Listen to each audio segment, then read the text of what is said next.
Sneha steel and furniture centre Salgare. आमच्याकडे steel भांडी, संसार उपयोगी साहित्य, sofa set, furniture, cooler, dining table, आटा चक्की व इतर साहित्यांचे एकमेव ठिकाण एक, व्हरायटी अनेक। आता शुभ मुहूर्ताची सुरुवात सलगरेतील स्नेहा स्टील मधील खरेदीनेच।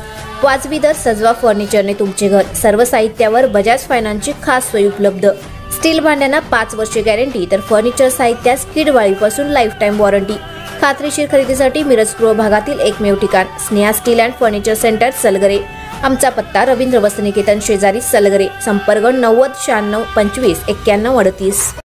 प्रत्येक बातमीतील घटनेच्या वास्तविकतेची तुलना थेट पाहत रहा चांगली अपडेट। एकतर्फी प्रेमातून शाळकरी मुलीच्या गळ्याला चाकू, सातारा येथे थरार, संशयित मुलाला जमावाकडून बेदम चोप। सातारा शहरातील बसप्पा पेठ येथे सोमवारी दुपारी 4 वाजता एकतर्फी प्रेमातून अल्पवयीन मुलाने अल्पवयीन मुलीच्या गळ्याला धारदार चाकू लावत खळबळ उडवून दिली। एक हात मुलीच्या गळ्यात होता, तर दुसऱ्या हाताने चाकू उगारत तो मुलीला जीवे मारण्याची धमकी देत होता। तो कोणालाही पुढे येऊ देत नव्हता। मुलीच्या गळ्यावर चाकू लावल्यामुळे बघणारे काहीही करू शकत नव्हते। त्याच वेळी पाठीमागून एकाने झडप घालून त्याला पकडले। त्यानंतर जमावाने त्या मुलाला बेदम चोप दिला। संशयित मुलगा गेल्या काही महिन्यापासून बसप्पा पेठेत राहत होता। त्यावेळेपासून तो अल्पवयीन मुलीवर एकतर्फी प्रेम करत होता। ही बाब मुलीच्या कुटुंबियांना समजल्यानंतर त्यांनी मुलाला समज दिली होती।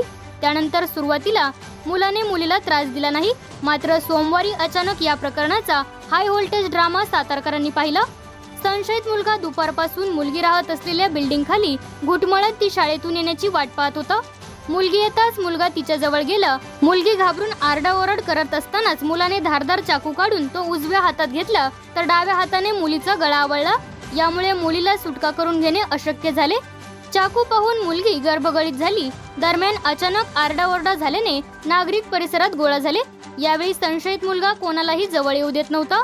मुलीला चाकू लावल्याचे पाहून मुलीचे कुटुंबीय हादरून गेले। परिसरातील महिलाही घाबरून गेल्या। जमाव वाढत असल्याचे पाहून मुलगा सर्वांना तेथून जाण्यास बजावत होता। सर्व जमाव व ती मुलगी मुलाला शांत होण्यास सांगत होती, मात्र संशयित मुलगा कोणाच्याही ऐकण्याच्या मनस्थितीत नव्हता। दरम्यान या घटनेची माहिती सातारा शहर पोलिसांना समजली।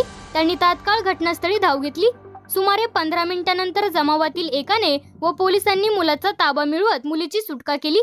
यानंतर संतप्त बनलेल्या जमावाने मुलाची यथेच्छ धुलाई केली।